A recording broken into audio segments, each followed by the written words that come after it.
to Calculated Nonsense. This is episode 2. 02. We got a lot to talk about. We have so much stuff. So much to talk about. I'm scared of how much we have to talk about. We spent the previous hour talking about all kinds of stuff. Because that's what we do. You know, we intended to start this recording an hour ago, and we just ended up getting stuck in conversation. But it's okay. It's good. It's all about this, and we're here to talk today. We're here to talk about Watchmen, the HBO series, and we'll talk a little bit of the backstory with Watchmen too. But the original movie and the comics as well. Mm-hmm. Yep. Yeah. But I'm Kyle. And I'm Paul. And that's Paul. And let's just jump right into maybe what's happened since last week.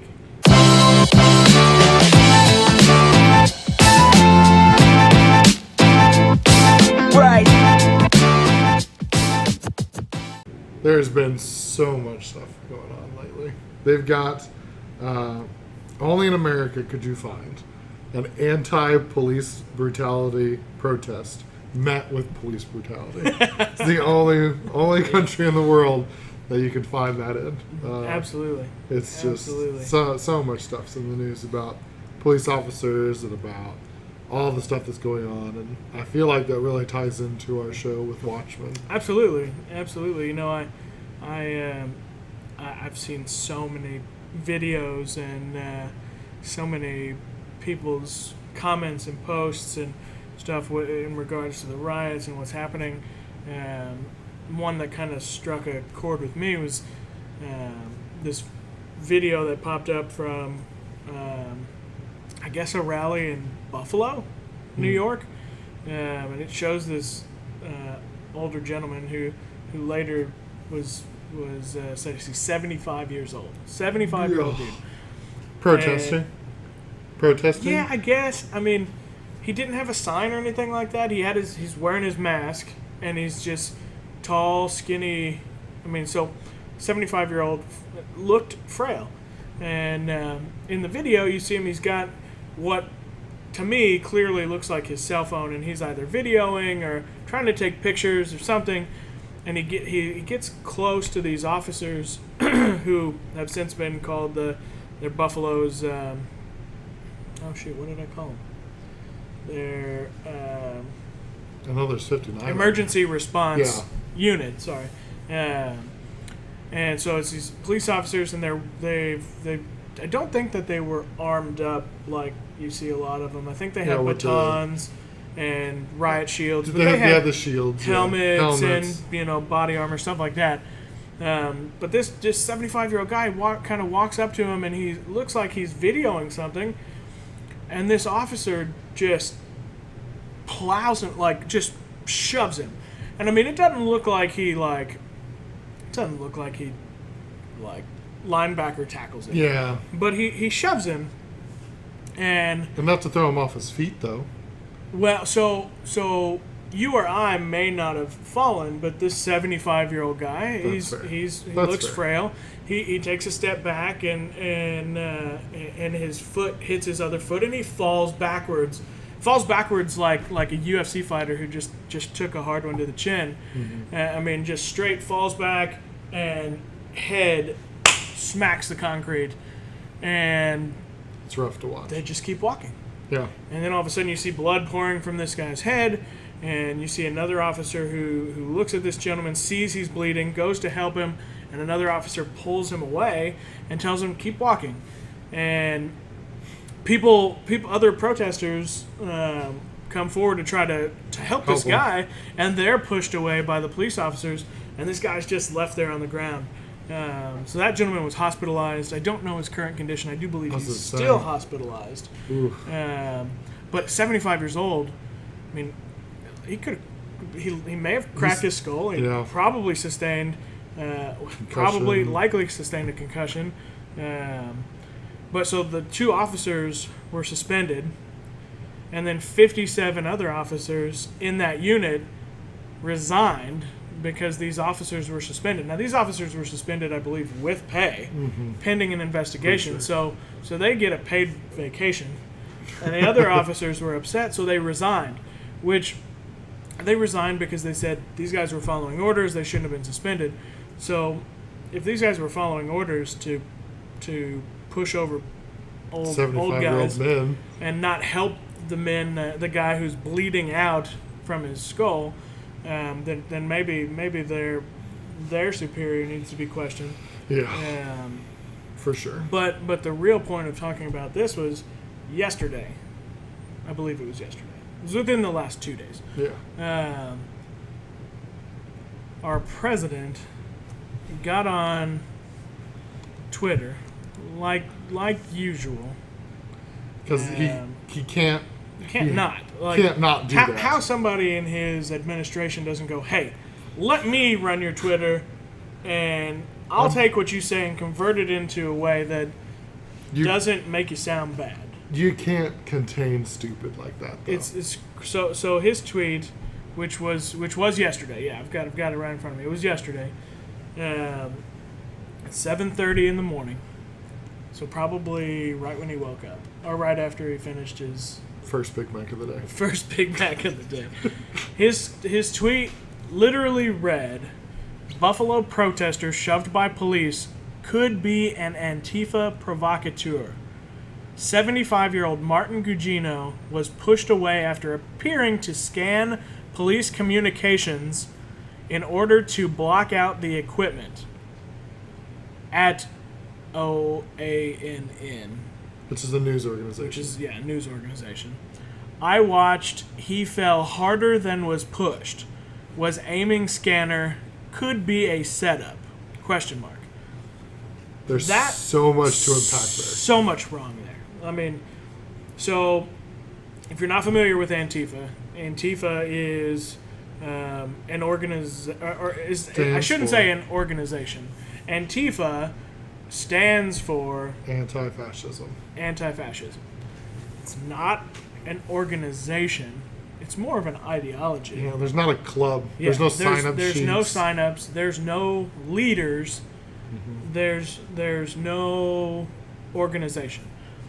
For President Trump to come out and say that the 75-year-old man trying to scan police communications, the officers had batons and shields, and he has a phone videoing. He doesn't have a scanner. I'm not trying to block. This is a 75-year-old gentleman at a protest I think he might have been in slides and 40-year-old jeans and a long underwear sweatshirt.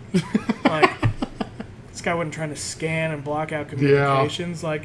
To say that as a president, is just wrong. Could be a setup. Oh, this 75-year-old man intended to get to fall and bust his skull open and harder than he was pushed. Well, most people fall harder than they push because of the force of gravity and the weight of their body. Yeah, now you just brought science into it. You're going to confuse them. You're going to really confuse them. But it fell harder than he was pushed. He was pushed. Like I said, he wasn't linebacker tackled, but he was pushed to the point of stumbling. He clipped his feet and fell over. And that's not the point. The other point is to help him. Help this guy. You just push this guy open. He's bleeding out. It's on white concrete or super light gray concrete, and there's a red puddle pouring out of this guy's head. Don't continue to push forward. Create a barrier maybe and help this dude get help. Instead, you just left him there. Crazy stuff. But the tweet yesterday by our president was just it's just nuts. Shameful. It's just nuts. Regardless of what you believe, whether you believe President Trump is the greatest president we've ever had, or you don't think he's the greatest president we've ever had, that tweet shows why you need to go out and vote. Yes. Because it's just not. It's just not right. Check your voting status on vote.org Yeah. and go to the website I side with and see See who based you, on issues yes, who you side with. See who you really side with, and Then go make an vote educated decision in November. Yeah. Please. Just crazy stuff. Anything else happen with you since last week's episode? Do anything fun? Anything cool? My dog got neutered. Oh man, Yeah. that's the worst. He's currently at a cone, Yeah. and like he can't run or jump or play or wrestle Or have babies. or have children. But yeah, he's at a cone now, and he's all kinds of sad and miserable. Well, sure. Yeah, they have to stay off for a week. I didn't know He's now that. an Unsullied. He's an Unsullied. That's awesome. I didn't think about it that way. Game of Thrones reference. Game of Thrones, it's good. Yeah. But 7 days. I didn't know those things had to stay on for 7 days. I thought it was like maybe 3 days, 4 days. That's rough. But a full week. He gets it off Friday. Cone of shame. Yeah, he does. Yeah. Yeah. Cool. Well, let's jump right into the meat and potatoes of this episode. Watchmen. So, if you're not familiar with our last 2 episodes, they were uber long. So, like the first episode was an hour. The second episode was like an hour and a half. So we're kind of changing our format up a little bit. We're going with like one topic outside of kind of our opening, and our topic this week ties into last week's HBO Max conversation and our recommendation for the HBO series Watchmen. Mm-hmm. So let's jump right into that.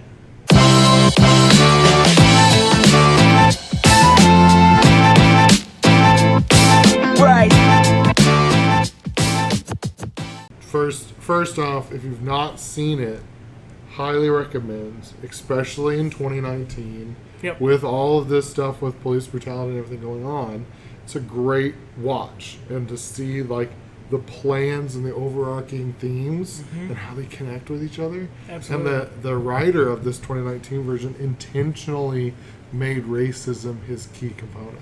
Sure. And it's highly recommend. So we'll go into the backstory of the comic book. So the original Watchmen comic by Alan Moore and Dave Gibbons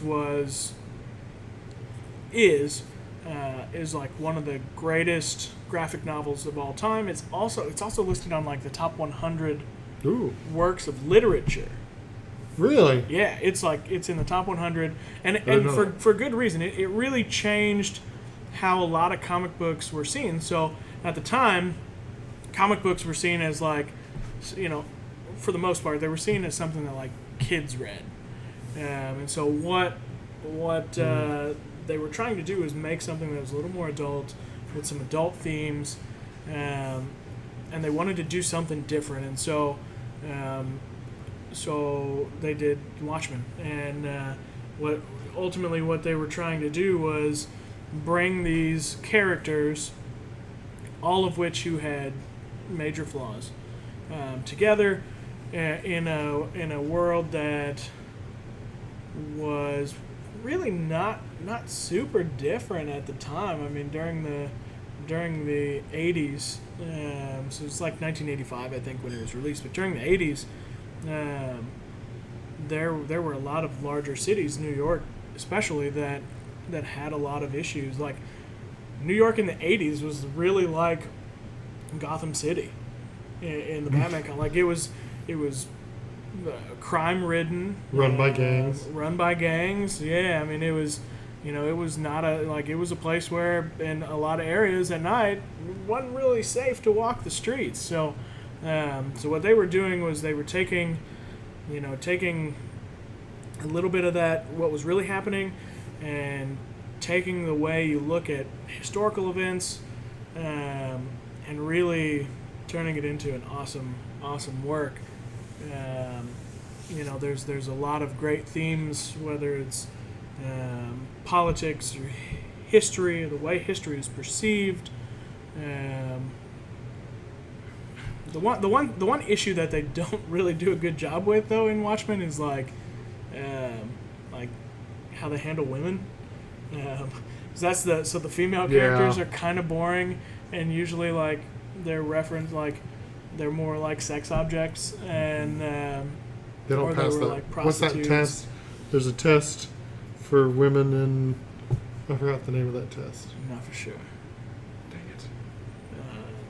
There's a test about when a female character is in the story, and how often she talks about herself, or talks about a man, or talks about what men are doing, and Right. like there's a test. I forgot the name of it, but yeah, they definitely don't pass that. Yeah, they don't. Now in the movies, they did a better job of kind of expanding on some of the female characters. In the HBO show, they expand the female characters, even more. Yeah. But so the comics came out in the 80s. I think there were a couple different attempts to bring Watchmen to movies and TV in between the release of the comics and the 2009 movie. Yeah, I think it was 2009 movie that was done by Zack Snyder. All the original. Yep. So that movie took did a really good job of following the comics. However, they did change a little bit of the story, especially towards the end. So I'll go into the back. Well, those have been out so long we don't have to do spoilers for that. Okay. But I think for the HBO show, we'll Definitely spoiler. we'll give people like a 5-second spoiler warning. Pause it, go away. But so the original comic started out, and the original movie started out with the death of one of the Watchmen, the comedian. The comedian. This is the worst of the worst character in terms of personality. He's a very flawed individual. So this show's post career, more or less. He's an old man at this point, and he's thrown from a building and dies. And it follows Rorschach, another character, also very flawed, kind of investigating his death. So at this point in time, when the story starts, a political act called the Keene Act was enacted. It was basically outlawed being a vigilante, being a superhero. So there were no superheroes who were allowed to be superheroes. If you did, boom, you go to jail. The only two that were allowed to continue working was Dr. Manhattan, which is my shirt today. Saw that. And he's actually the only hero with superpowers in the Watchmen universe, and the comedian. And so both of those characters worked for the government. Specifically, yep. The comedian in the Watchmen world supposedly was the guy who shot President Kennedy.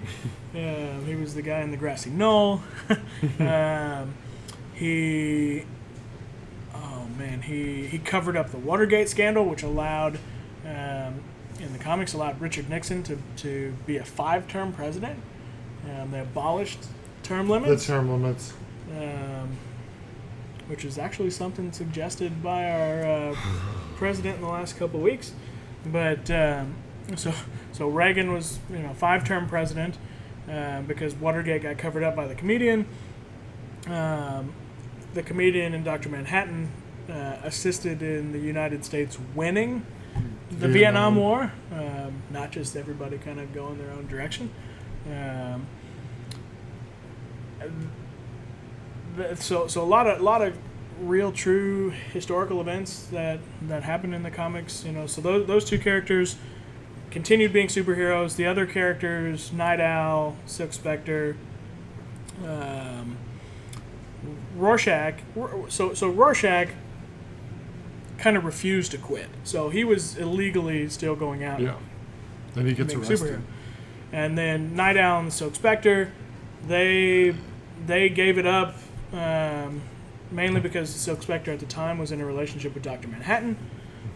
So she had eyes on her all the time. And then Night Owl, Dan Dreiberg's Night Owl, He just decided to give it up because he didn't want to go to jail, and as a result, just he in the comics he gained weight. He became impotent, and that they go through that in the comics and stuff like that. So all these characters had their flaws and had their issues.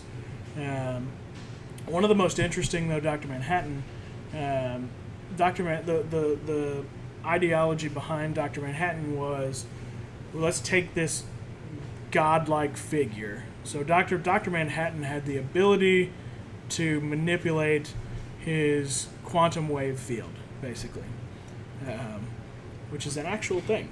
It's a really awesome special feature on the Watchmen Zack Snyder movie. They actually hired a real physicist to come in, and they wanted the science to be right. And Watchmen did originally follow the science really well.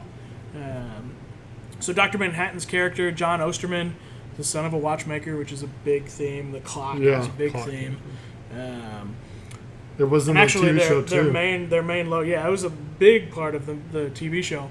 Another image is the smiley face. The comedian wore the smiley face badge, and when he died, a drop of blood hit it and kind of splashed over it, and that's kind of representing the innocence that comes along with superheroes, and the blood is kind of referencing the loss of that innocence.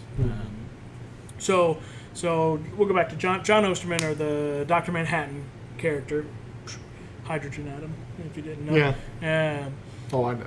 Was a physicist. When he was working at this laboratory, got stuck in what's called an intrinsic field. At the time, it was an intrinsic field creator. And an intrinsic field... actually, it was an intrinsic field subtractor. Sorry. So an intrinsic field subtractor basically breaks down molecules down to like their smallest form. Atomic level. To the atomic level. If you've seen Ant-Man, similar concept of going in the quantum realm, he shrinks down to subatomic level, so super small, which resulted in basically his body exploding. And the difference, or the thing that happened after that, is it gave him the ability to control his quantum wave field, which allowed him to piece himself back together. Mm-hmm. And in doing so, by constantly holding himself together, man, I'm getting super science here, because so this is why he's blue.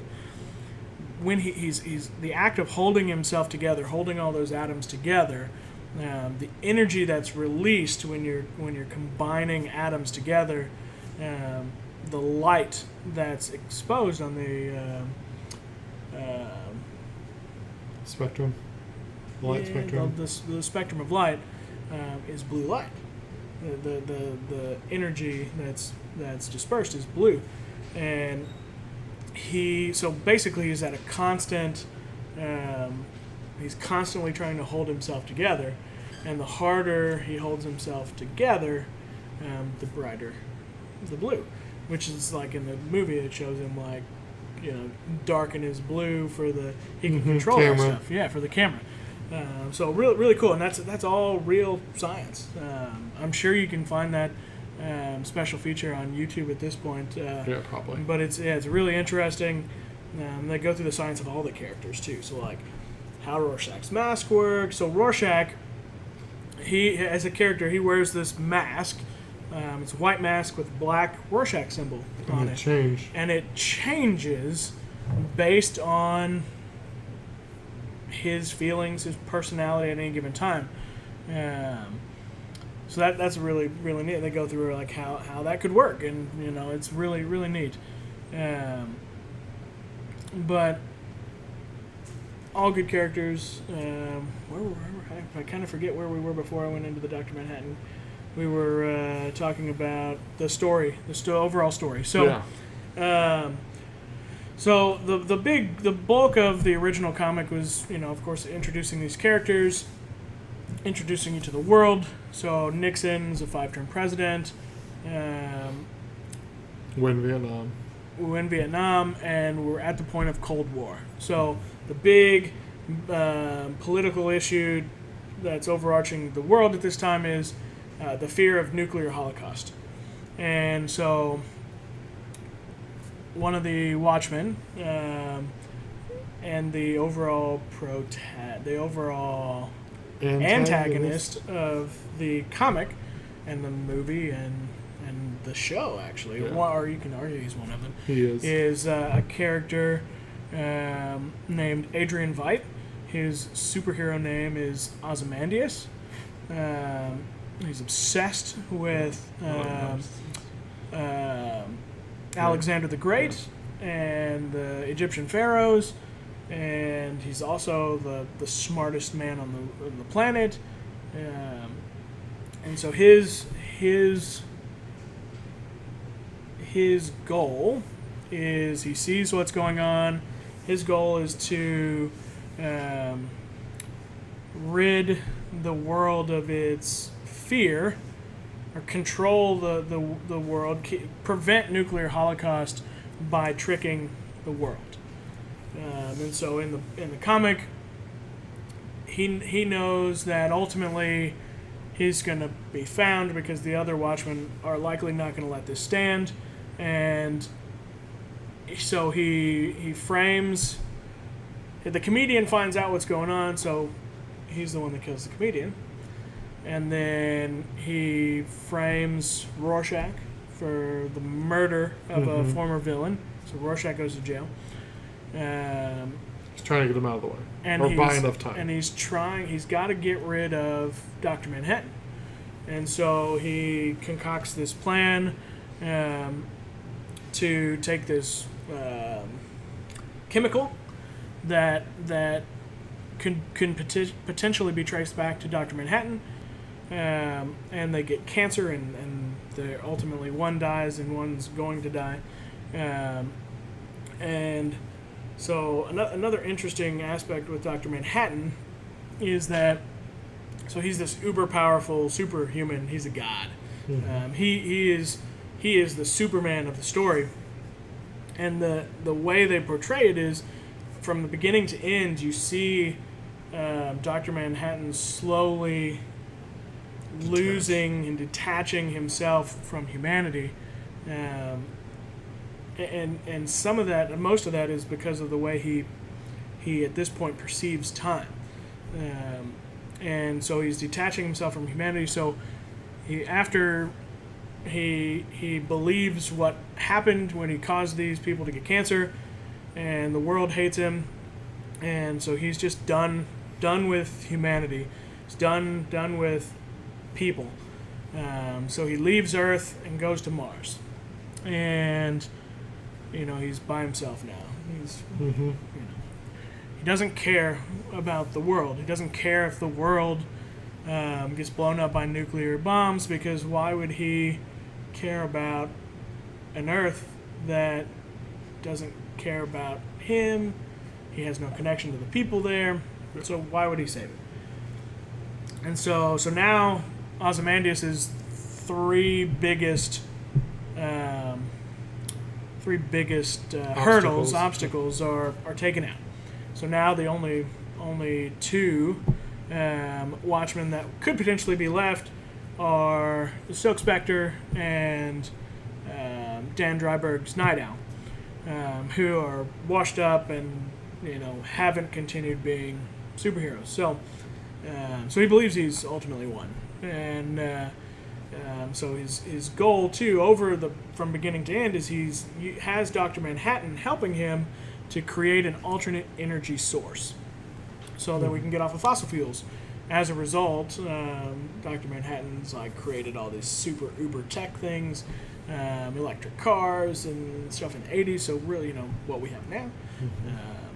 But really cool. So he's creating this machine to help Ozymandias create this alternate fuel source. So what he's really helping Ozymandias do is replicate his powers.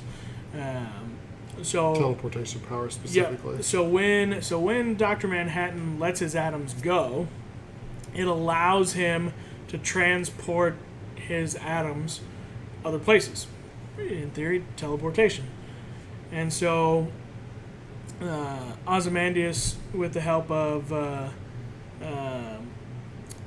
an in-story comic artist and some other scientists, they help him build or create this psionic squid.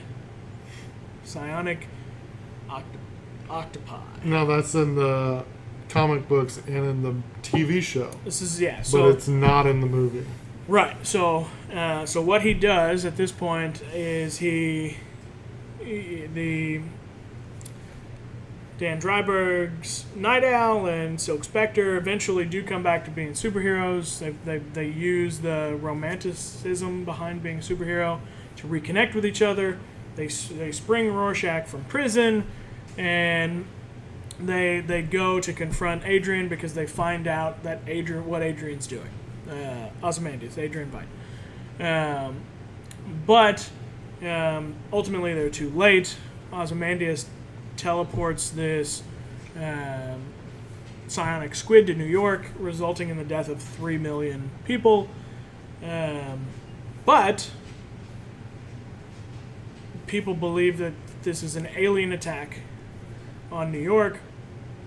It instantly unites the world against the fear of potential alien attacks, and Adrian Veidt's Ozymandias has completed what he started out to do. He stopped the world from a nuclear holocaust. He stopped them from hating each other. Yeah, at the cost of 3 million lives, he saved billions of lives. And at the end, he ultimately knows what he did was wrong, and he gets to live. He gets to live out the rest of his days feeling the guilt and loss of all those lives. But does that make him good or does that make him bad? Ends justify the means. It's an old. So if story tell. If the Night Owl, Silk Spectre, Dr. Manhattan, if they tell the world what happened, then those 3 million lives were lost for nothing, because now they'll be right back where they are, nuclear holocaust. One of the characters, that being Rorschach, decided he couldn't let it go. Rorschach is a very black and white individual. He, right and wrong, he's, no matter what, he's going to tell the world that this is what Ozymandias did because it was wrong. He killed all these people. Doesn't matter. And so I believe, because it's ultimately up to the reader, I believe that Rorschach had a rough life. I think he's very troubled. He had a lot of issues, and I think he knew what was going to happen when he walked out of Ozymandias' pyramid. Manhattan had already transported himself outside and said, I can't let you do this, Rorschach. I can't let you take the world back to where it was.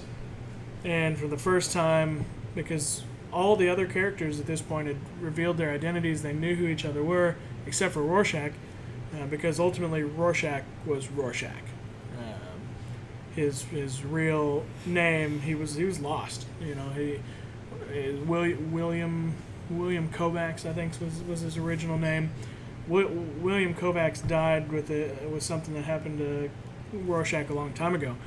So Rorschach took his mask off and he knew what Manhattan had to do. Manhattan had to stop Rorschach, and so he blew him up. Blew him to bits.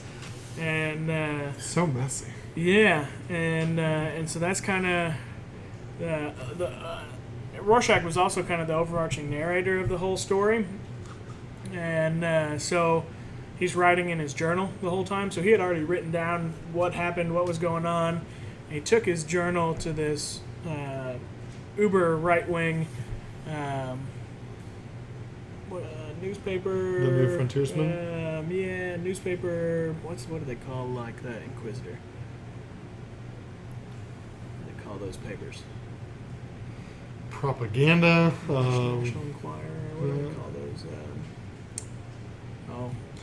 It was just a super right-wing news resource called the New Frontiersman, and he dropped it off before they left to go encounter Ozymandias. And so at the end of the story, you see this guy rocking a smiley face shirt. He drops some ketchup down on it, of course, with the symbolizing the blood from the comedians button in the first pages. And one of the overarching themes is nothing ever ends. And ultimately, what gets published in the paper is in this guy's hands, really referencing that what happens next is ultimately in your hands, the reader, or the watcher, depending on what you're watching. Ultimately, what happens next is in your hands. And so that's the comics. Really, the biggest change going to the movie is the squid. Because of the world they created in the movies, it just didn't seem right for them, I guess, to do the squid. And so the machine that Ozymandias creates can just replicate Manhattan's quantum wave field. And basically, he drops all these bombs on all these different big cities, not just New York, and basically blows them all up, which blames Manhattan, not the squid or the aliens. And then Manhattan decides once again to leave Earth and go create life somewhere else that might be able to relate more to him. So now that we've got the comics and the movie out of the way, let's go to 2019's 2019. HBO/HBO Max Watchmen from Damon Lindelof. The Watchmen series, the New Frontiersman where Rorschach put his journal. Yep. The New Frontiersman takes that journal, internalizes it, misinterprets it, and becomes... Kind of adopts it. Adopts it as its own religious text. Yeah, philosophy. Yes. And they become the 7th Cavalry. Yep. Which is a really neat... So just like with Zack Snyder, I know we've talked about him and other things, nothing is in a movie of his that's not meant to be there. Damon Lindelof really did that with their series too. Everything has a meaning. And some of them were sloppy. Some of them were sloppy. Some of them were sloppy. Like the titles of the episodes. Yeah, it's a little and sloppy. so 7th Cavalry was called the 7th Cavalry because that's Colonel Custer. Okay. That's his group from would that be the French and Indian War? I'm not sure. Battle of Little Bighorn, which is also referenced in on her beeper, Little Bighorn. But just all the little details. Yeah, there's a lot of little details. A lot of little details. And so it's about they're a white supremacist group, and it's about their takeover. They're trying to take over. In spoilers? Should we do spoilers? Yeah. So I guess from this point on, we'll give you a 5-second countdown. Spoiler warnings. We're gonna go into HBO's what they did. So we'll count down. So if you're watching this and you haven't seen it and you don't want to get spoiled, leave now. Go watch the series and then come back in 2 days. Because it's a long series. That's all you need, 2 days. Just watch it all. Come back, finish this out, see if you thought what we thought was cool. So.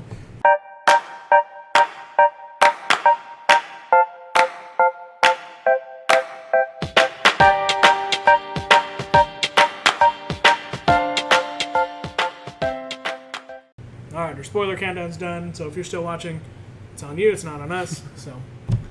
So the 7th Cavalry plan to take Dr. Manhattan's powers. Yep, that's the overarching. That's the overarching thing. For that set of characters, was really cool. So because then there's a plan within the plan. They go with all these each different character, and they did so good with. They did awesome. Interlocking each character's storyline, their story arc together. It's really cool. The Vietnamese girl, what's her name? Lady True. Lady True. Yeah. And like her story and her plan is based off of their plan. Yep. And then like it was fantastic. So like I mentioned a little bit ago in the books, the Keene Act. There's a senator in Oklahoma, Senator Keene, who is the grandson of the senator that started the Keene Act. It was Keene, right? Yeah, it was Keene. Yeah, that's what I thought. Yeah. His plan as the leader of the 7th Cavalry, which you ultimately learn, is to steal Manhattan's powers. God, when he says in that scene, it's really hard to be a white man in America. Yeah. Right now, I thought, holy cow. Yeah. You got to be kidding me. Yeah. Really, so hard, man. So hard. Yeah. Like, talk about nuts. Talk about narcissism. Yeah, absolutely. So his goal is to take Dr. Manhattan's powers for himself so that he can create the balance, set the balance back in motion so that it's not so hard to be a white man in America anymore. Which is absolutely crazy. Nuts. And then, like you said, Lady True's plan is to take Manhattan's powers to show that she can right the world's wrongs because she's also not very narcissistic, but she's just super smart. And then at the end, they say anyone who wants the power of a god does not deserve or should not get the power of a god. Anybody who seeks out the power of a god should not be a god. Should not be allowed. No. And I think that's why, like Angela, like at the end, she doesn't seek it out. She doesn't want it. She didn't even want the relationship with Dr. Manhattan at the beginning. Yeah. Like, she didn't even want that, right? Like, it's a whole... She's, like, constantly having this stuff forced upon her. Yeah. So one of the biggest... So there's, to me, because still, it's ultimately in... the ending of the HBO show is ultimately in your hands. The way you perceive everything throughout it is ultimately in your hands. For me, watching the show, the biggest themes that are kind of overarching the whole series, one is racism. Well, yeah. Big time. Two is I just lost the word. I'll just say it in this way. The way you perceive history and historical events. The way you perceive time. So, Dr. Manhattan, whether it's the comics, the movies, or the HBO show, Dr. Manhattan, as a result of what happened to him, Dr. Manhattan sees time so different from everybody else. The whole nothing ever ends theme is about how Dr. Manhattan literally experiences past, present, and future all at one time. So everything that has ever happened to him, everything that is happening to him, and everything that will happen to him until he ultimately dies is all happening to him at the same time, all the time. I think they did a really good job of representing that in the show, too. Yeah, they talked about it quite a bit. Yeah, and they do that with a lot of the characters, too. So, like, when Angela takes the nostalgia, and you see, like, when Will Reeves puts on the mask for the first time, she puts her mask on for the first time, and or like the throwing the Molotov cocktail in the one building, and then in the future they show all that happening at the same time. And so like, or the scenes like there's a scene where Dr. Manhattan kind of chuckles when he's talking to Adrian Veidt, and he's like, oh, 6 months ago, Angela's now telling me that I have a funny sense of humor. Or imagination. Yeah, funny. Yeah. Yeah, has a unique imagination. Yeah, and he found that funny. Well, she had that thing with Dr. Manhattan when she was at the pool, where he's like, "I'm talking to your grandfather 10 years ago," Yeah, and she goes, "Well, ask him how he knew that he was part of Cyclops, which is the 7th Cavalry. How did he know that her boss was part of it, and how did the KKK stuff in his closet?" yep, And he goes, "I don't know who that is." Like, and then she has this realization of like, she asked Manhattan to pass the message, and Manhattan relayed it, and then Manhattan gave it back to her. She's like, "Oh shit, I did all of it. yeah, Like, I'm the one that started this the whole thing. the whole thing, Yep. because of that seemingly innocuous question Yep. she asked Dr. Manhattan." Yep. In the present, resulted in Him- stuff that happened in the past and will ultimately happen in the future. And so she's the one that did that. So that's one of those time things and how you perceive it. But then the racism thing. I mean, and this was, I did not. I'm in the. So when they released this show, they released the first episode. NBC News came out and the first opening scene, and they said people were astounded to find out that what happened in the opening scene, Was Watchmen, was real. It actually the happened. massacre? Yeah, so what happens in the opening scene is what's known as the Black Wall Street Massacre, the Tulsa Massacre. It was in 1938, I I'm not believe. sure. I think it was 1938, so it's after World War I. And in Tulsa, in the wealthiest Black American community in the United States. What they said started it was supposedly a black man insulted a white man's wife or something like that. And so what resulted was the KKK and white law enforcement officers, they burned down the entire city of Tulsa, killed everybody. I mean, they had planes who were bombing the city of Tulsa, which now would be literally an act of war Yeah. on our country. And this actually happened, and it is literally not in textbooks. Like, I never had one history class, whether it was when I was super young, all the way through. I took 2 history classes in college. You're right. I didn't even realize Nothing. It doesn't talk about it in your textbooks, which is That. ridiculous to me. It's crazy. And so that actually happened. And what we see is young Will Reeves, this young little black boy whose entire family was killed. Basically, it's the story of Superman leaving Krypton. You know, his whole town's being destroyed. His parents put him in a wagon, and he gets out of town.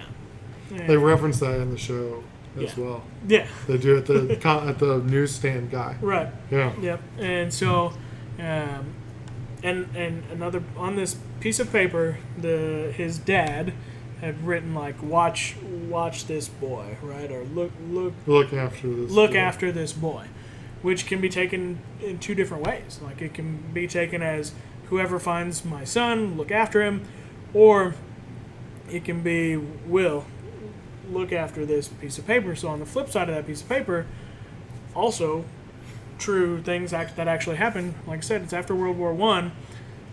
Will Reeves' father was in World War I, and the Germans were using propaganda at that time. This is pre-Nazi Germany.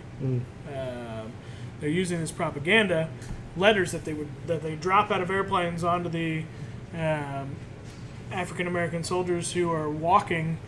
Basically, these pamphlets, stating like why do you fight for this country that doesn't treat you that treats you like a second-class citizen? Come join us, because you're going to get all the same luxuries that everybody does, which was not the truth. They were going to get locked in POW camps and likely killed, especially once World War II started. But that explained what the world, I guess, knew was happening in the United States at that time, was that they're super racist at that point. And so that's racism is certainly an overarching character, and we really see Will Reeves, who is Will, that you also see in the first episode as a 105-year-old man in a wheelchair. So you see literally his 1 century long. And he could walk at the end. Did you notice that? Yeah. At the end of the season, he could walk. I think he could walk the whole time. I think the wheelchair was there just to distract, as like a distraction device. Oh, okay. Yeah. So you see his century-long battle with the organization Cyclops, which ultimately is who's behind the 7th Cavalry. So you see this character, Will Reeves, who we find out is the first superhero. Yes. Hooded Justice, which is huge revelation. Such a great revelation, because Hooded Justice, who is an original member of the Minutemen from the comics, they never knew his true identity. In the comics, it's rumored that his identity was Rolf Muller, something like that, who was a German sideshow strongman, white German strongman show guy. That was a rumor, and they kind of said, oh yeah, it had to be him, because supposedly the comedian killed Rolf Muller and left his body in the harbor, and so it washed up on shore, and so they said, yep, that's who Hooded Justice was. But in reality, in Damon Lindelof's Watchmen reality, Hooded Justice was Will Reeves, a black man who wanted to be a police officer. Yeah, who was a police officer. Yeah, he wanted to be a police officer, became a police officer, found out that could not get justice. Couldn't get justice because most of his arrests most of his peers, most of his other law enforcement officers were racist members of the Cyclops organization, which is a breakoff of the KKK, which has a lot of real, true history behind it. I mean, the historically, KKK members were allowed to be police officers. They actively sought out. Yeah. Like, they actively chose to be a part of the police organizations so that they could still repress people. Crazy. They did it on purpose. Crazy. And so Will Reeves tries to stop his fellow police officers from doing bad stuff. He's ultimately bagged and lynched. And the way they shot that, where it's literally like your eyes are Will Reeves' eyes, and the bag goes over your head, and the rope, and literally you're strung up in this tree, and you can kind of see through the mask, and you see the guys below you doing that, and it's just like, that was heavy. That was real heavy. And what happened? Did the rope snap? No, they cut him down. They cut him down thinking he was dead? No, they cut him down and did it as a warning. That's right. Yeah. So they bagged him, strung him up, cut him down as a warning. Yeah. Literally almost dying, cut him down. And so he laid there on the ground and with the rope cut off, the mask over, or the bag over his head, and that ultimately would become his costume. His costume was, he was in this hood with a noose around his neck, a cut-off noose, and he had like ropes on his hands and waist. But the big thing that they showed, which was really great, which is why everyone in the comics and the original movie thought Hooded Justice, and even in the show within a show, Hooded Justice, they portray Hooded Justice as a white man. Will Reeves would put white makeup over his eyes, which was the only thing exposed in his mask, because he didn't think that he could. He did not think at the time that he could get justice as a black superhero. Which is really sad to think that's how, that point. Like, we could never feel that because we're white. and we never had to experience that. So we couldn't feel ultimately what he was feeling, but he could feel how deep it was. Like, I mean, it was very, very deep. He's very well wrestled filmed. with it a lot in the show. and so he became Hooded Justice, and ultimately had children. His wife left him because he needed to be Hooded Justice, and his son ultimately is Angela Abar's dad. And so, you see a lot of correlations between her character, Sister Knight, right? Mm-hmm. Yeah, Sister Knight. Sister Knight. So Sister Knight as a character, she basically dresses up. So Sister Knight was, I think it was a real movie, right? I think it was a real. I don't know. The VHS looked very convincing. Yeah, I think it. I mean, I think it was a real VHS film about a female black superhero called Sister Knight, and so her costume was like she was in basically like a black nun's outfit, and she wore a black mask, and she, instead of painting her eyes white, she painted them dark black so that it blended in with everything else. So you see a lot of correlations between Sister Knight and Hooded Justice's costumes, because ultimately they're related. And actually, this is another interesting thing about like why they did certain things in the show. So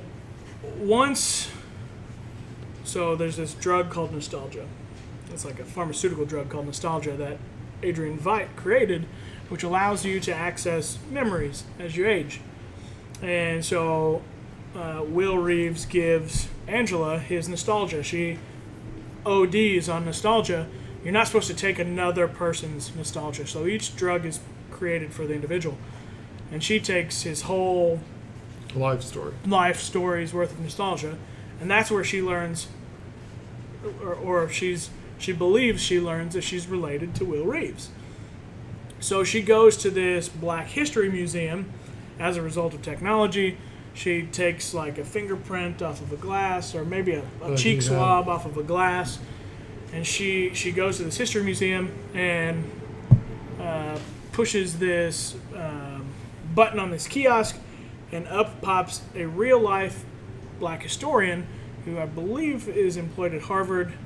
I think his name's Henry Gates. You can look it up, or maybe we'll put it in the show notes below. So Henry Gates, a Harvard historian, African-American, is the guy who runs this Black History Museum, basically.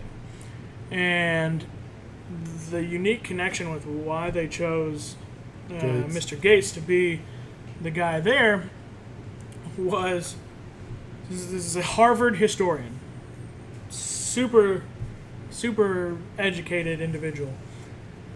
He was arrested he locked his keys in his home, so he had to break into his own home, and a neighbor called police on him because they saw a black man breaking into a home. And he was arrested. He was cuffed and arrested, walked out of his home for breaking and entering into his own home. Like, did they not ask questions? Did they not ask for a driver's license? Like, no. Which would show his address? They saw a black man entering a nice home, and he was arrested. In real life, he was arrested. And so... Not TV show. Not in the TV show, yep. So Damon Lindelof used him because that's a great example for what they're talking about, the systematic racism. And he's a historian, and it's a Black History Museum. Yeah.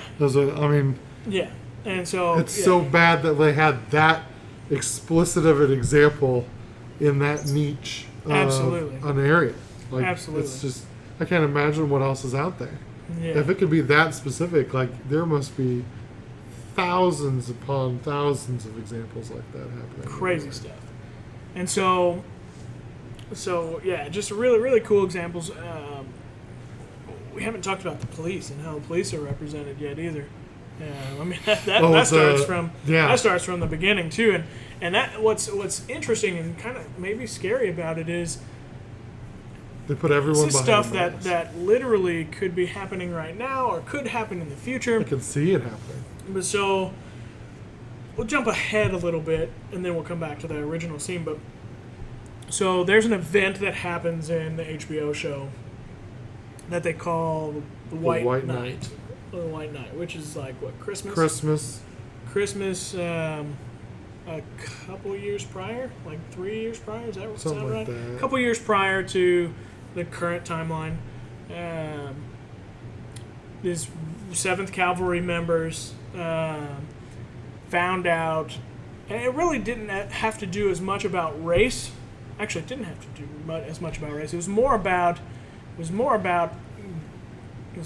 getting the Cyclops members more control.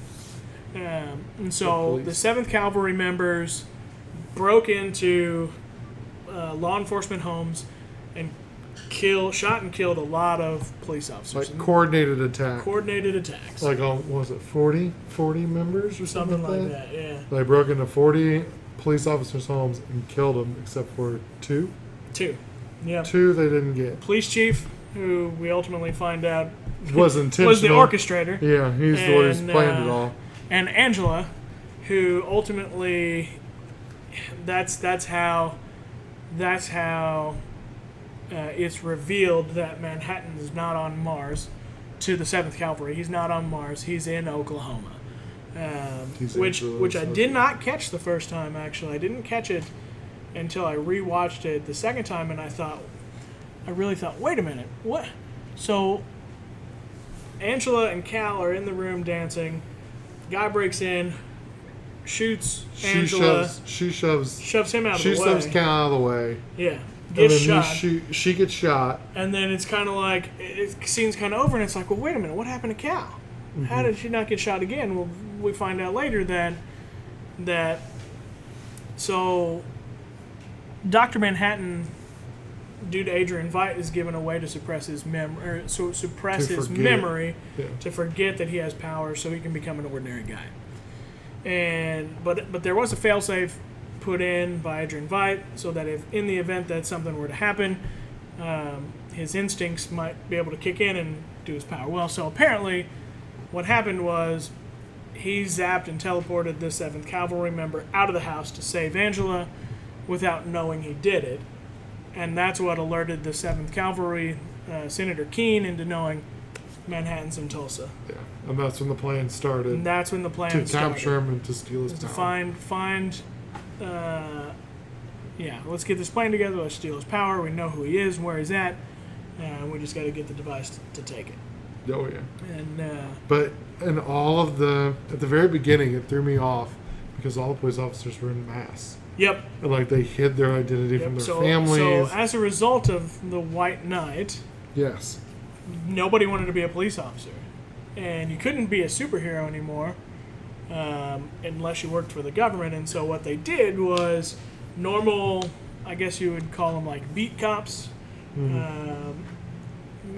Hopefully that's not a derogatory term. I don't know that it is, but it's like a normal police officer, normal uniformed police officer.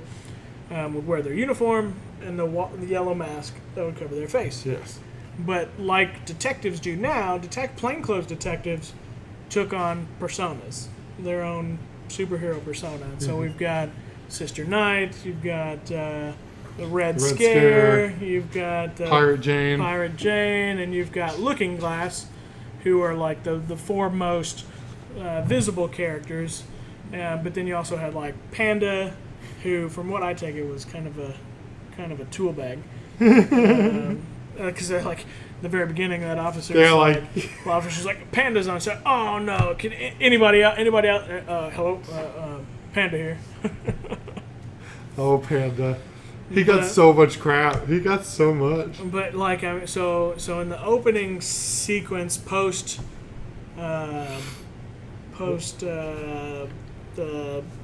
Black Wall Street Massacre, is an African American police officer pulling over a 7th Cavalry member unknowingly. Yeah. And upon reaching for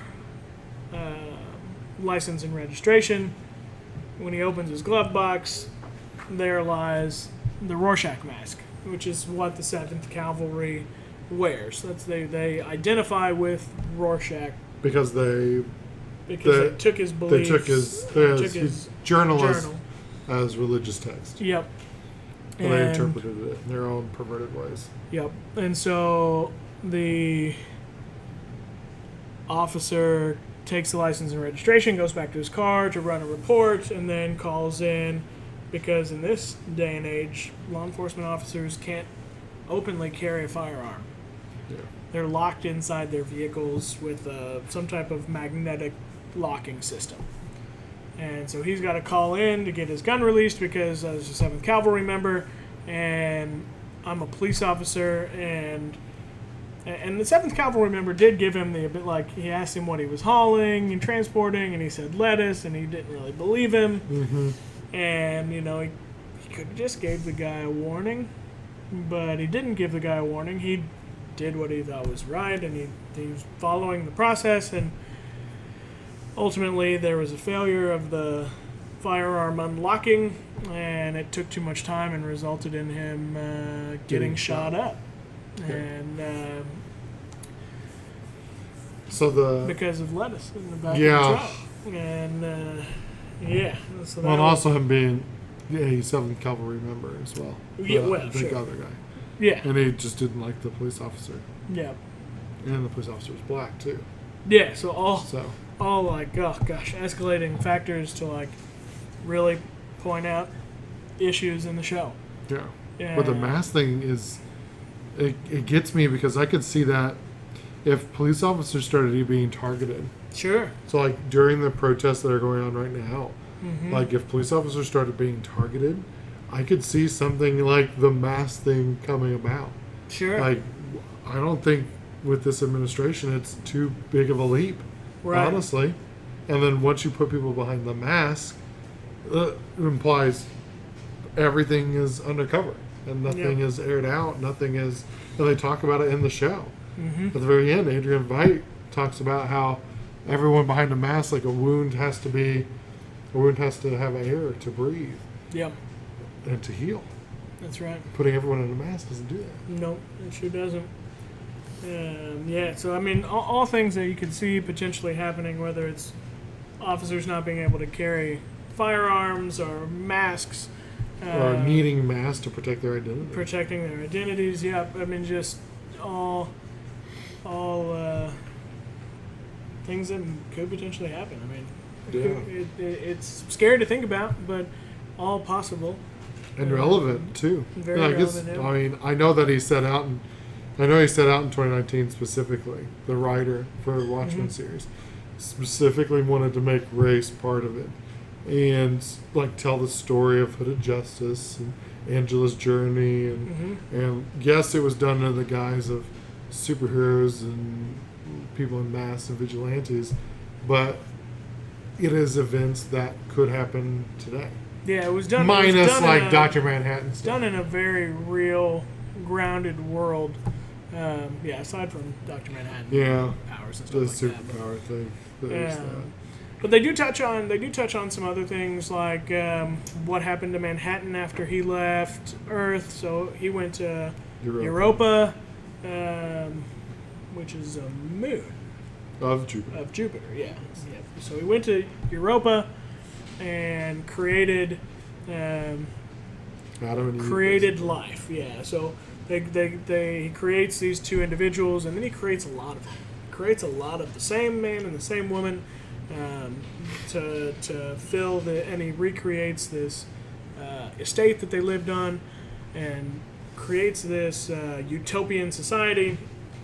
But then he gets bored, like anything does. He gets bored, comes back to Earth, meets up with Adrian Veidt, who was really never punished for his crimes at this time. He's still in Antarctica. Yeah, so he's on Antarctica. He's still running the regular squid drops to keep people in line.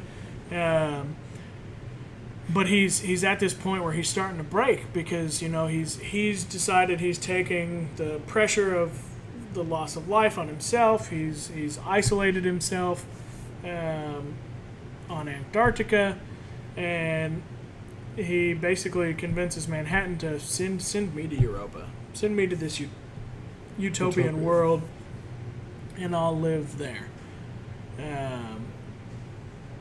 But this is post meeting Angela, and this is when he gets the memory blocking device. And so the unfortunate side of Adrian wanting to go to Europa is that now he's given Manhattan this memory block, and Manhattan may never know that he was Sent to there. Europa. And so he sent Adrian to Europa, and it's ultimately a utopian prison for Adrian. But he gets rescued by his daughter. Who does get rescued by his illegitimate daughter. Very illegitimate daughter. Very interesting. So much cool, like, small details. So we talked about this story, and so Lady True is named after this, like, Vietnamese political figure. Really? Yeah, named after a legitimate Vietnamese political figure, which, obviously connects to Vietnam.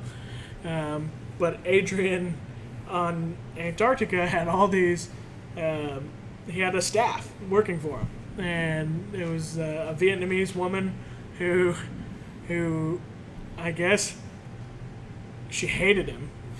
But she knew he was the smartest guy on the planet. She's stuck on Antarctica, pretty much, by herself. So she's not going to have kids or whatever. And so Adrian, being the narcissist that he is, he's like frozen his sperm in a safe in his office. This Vietnamese woman comes in. She's got her turkey baster. she takes his sperm, props her legs up, and turkey bastes herself. But before she bastes herself, she quotes that Vietnamese political figure. I was wondering what that Lady was. True or whatever her name is. And so that's an actual quote said by this political figure. Really? Yeah, so all little details. So she turkey bastes herself and ultimately produces Lady True, who's now at this point the smartest woman on the planet, and her goal is also to steal Manhattan's powers. She has since, her mother has since died, but of course, being the smartest woman on the planet, she's cloned her, and now her mom is her daughter. And she's feeding her the nostalgia. And she's feeding her the nostalgia little by little to give her memories back, which is so weird, wild, so odd. But so like we said, Manhattan on Europa created this man and woman figure, and so we see this overarching story of Adrian Veidt in his Europa prison, more or less, trying to find a way off of the planet. And so before he's on Europa, True comes to him when she's still in college and tells him the story about, hey, I'm your daughter. And he's like, you're no daughter of mine. I'm never going to call you daughter. Basically, screw off. And she's there looking for his money so they could work together as the smartest two people in the world to fix the world's problems. And so Adrian, like a classic narcissist, says, screw off. Your mom stole my property and created you. You're not my daughter. I'll never call you daughter. And so he's stuck on Europa, and he devises this plan to launch the bodies of the created Utopian man and woman outside of the life bubble on Europa. And that's actually what it's called, life bubble. Pedopedia says that. Yep. The life bubble. Yep, talks about the life bubble. She told him that he was on Europa, and she sent a satellite to go and check on him and take a picture of him there.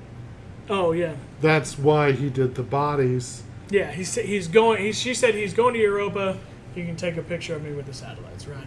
Well, no. She knew that Manhattan was on Europa. Right, that's right. And then she's trying to find Manhattan. She's trying to find Manhattan. Yeah. So she sent the satellite to go take a picture of it. Right, to confirm he was there. Confirm that he was there. And instead, Adrian. So Adrian launches all these bodies, which ultimately kills these utopian people. That was interesting. So then he launches himself after he creates a spacesuit out of nothing, basically. Yeah. Launches himself outside of the life bubble, except he's tied to a rope.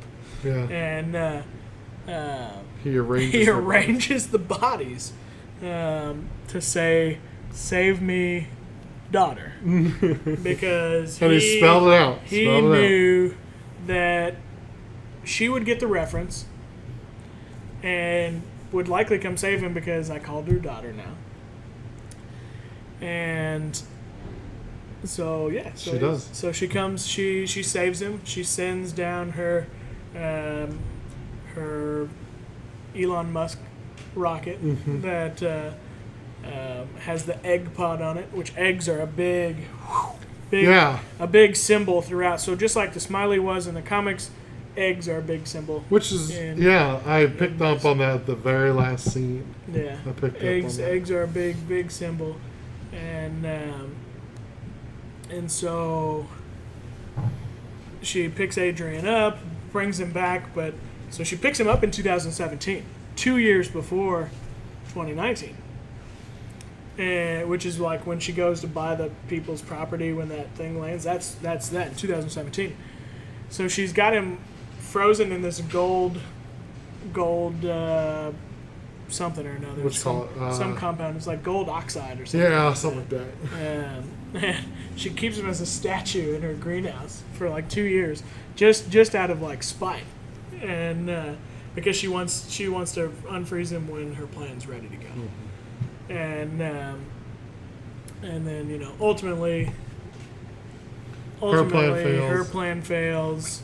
Will Reeves' plan is the only one I think that truly succeeds because he teams. So Manhattan teams up with Will Reeves teams with Manhattan, who teams with, and then Will Reeves teams with Lady True to take out the 7th Cavalry, or actually to take out the leaders of Cyclops who run the 7th Cavalry, and ultimately Lady True does take out the members of Cyclops, and then they get Adrian out of his frozen status, and he drops a bunch of frozen squid on top of Lady True, killing Lady True, and keeping Manhattan. Where did Manhattan's powers go?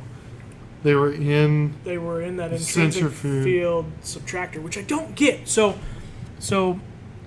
they take so in the movie and in the original comics, Adrian uses this intrinsic field subtractor to destroy Dr. Manhattan, except the very first thing that Manhattan ever learned how to do was piece himself back together. So he pieces himself back together, he reaches through as a giant, grabs it, so they really, like Manhattan said in the comics, in the books, like Adrian Veidt said, nothing ever ends. So Manhattan is broken up atomically again, so realistically he should be able to come back. But that's where the whole he had already given up his powers, and he'd already put his powers into that egg. I thought that. So whenever Manhattan, I thought that Manhattan did whatever. His dad was a clock. The watchmaker. Okay, so in the movie they reference Dr. Manhattan constantly, as in he's the son of a watchmaker. He was trained in watchmaking. So like whenever he split or when he was destroyed, that history of being a watchmaker is what helped him put himself back together. Right. So that was his superpower, that allowed him to get the superpowers. Right. So like he had the ability to put that's the his quantum field, his quantum wave field. The ability to control your quantum wave field allows you to be able to piece your atoms back together. And I thought that came from him being a watchmaker. Right, and learning all the small parts and how they all click together. So that was the first thing he learned how to do. So technically, if he had his powers, he should be able to piece himself back together. But if he put his powers in that egg for somebody else to get, for then he Angela. couldn't piece himself back together. Now, if Angela takes his powers, in theory, she becomes a god. She has the ability to recreate. She could probably recreate Cal. No, she has the memory thing. So she has the memory device because she left it on the counter. Right. So my interpretation is that if she is a god, or she turns out to have his powers, she's gonna make herself forget. Right. On purpose. Yeah, that is absolutely. But she didn't tell anyone. Right. So that means that no one No one knows. no one, not even her, if she has that reaction like Manhattan did, no one's gonna know. She won't even know. Yeah. Like, that's a little bit scary. For sure. To be the most powerful being in the world, in the universe, and Not know. not know. Yeah. I mean, you could accidentally sneeze and teleport the whole restaurant somewhere. Exactly. Back on Europa. Yeah. Oh man. So ultimately, it ends on a. Most of the things are resolved. I think that there's still a lot of things that could be resolved. More things could be brought into it. We really didn't even talk at this point. We didn't talk about Lori Blake. Yeah, she was in it. We didn't talk too much about. Didn't talk about Looking Glass, who has a really great Character. story arc. We was didn't well done, talk too. about. We didn't talk about the plan with Robert Redford being president. So there's so much more we didn't talk about that we could continue on for probably another hour, or you could go watch The Watchmen on HBO and Watch it and let us know. learn more about it yourself. Watch it and let us know anything that you caught that we didn't Yeah. in the comments down below. So let's kind of wrap. Well, let's wrap things up.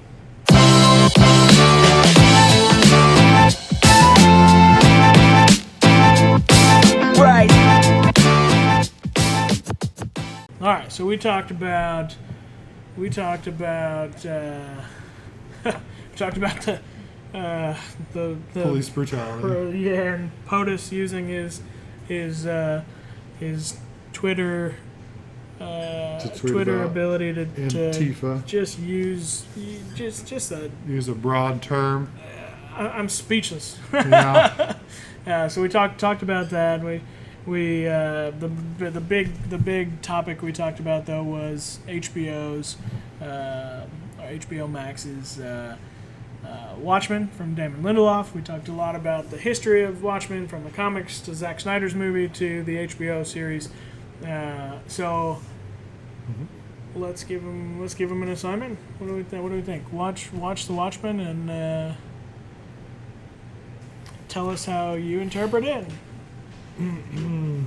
See if you can find out who watches the Watchmen. Did you know that when the police are they're in that after the shooting and they're all in that basement, they watch the 7th Cavalry movie, and the Latin phrase that they're saying, do you know that that's the Latin phrase for who watches the Watchmen? No. And then they repeat back, "We watch." That's what the police officers repeat back in Latin. Yeah. I didn't know that. Yeah, just little tiny things. That's really cool. I didn't catch that. There's a lot of stuff I guess I missed. I have to go back and rewatch A it. lot of little things. A lot of. How about what's a little thing?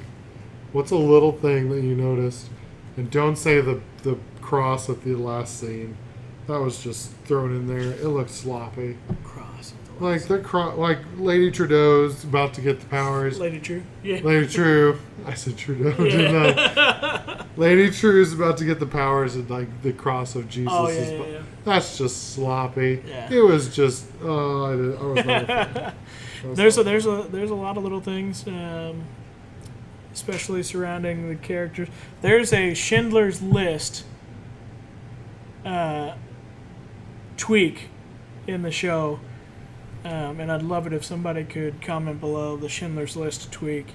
I have no idea what you're talking about, work- but I'm curious to what work our listeners into will the find world. out. Yeah, we'll talk about it after we stop here and see if you remember it as well. So yeah, comment on the video. Send us what little Easter egg or little thing did you notice. hopefully you can find the Schindler's List. Yeah. Schindler's List very reference.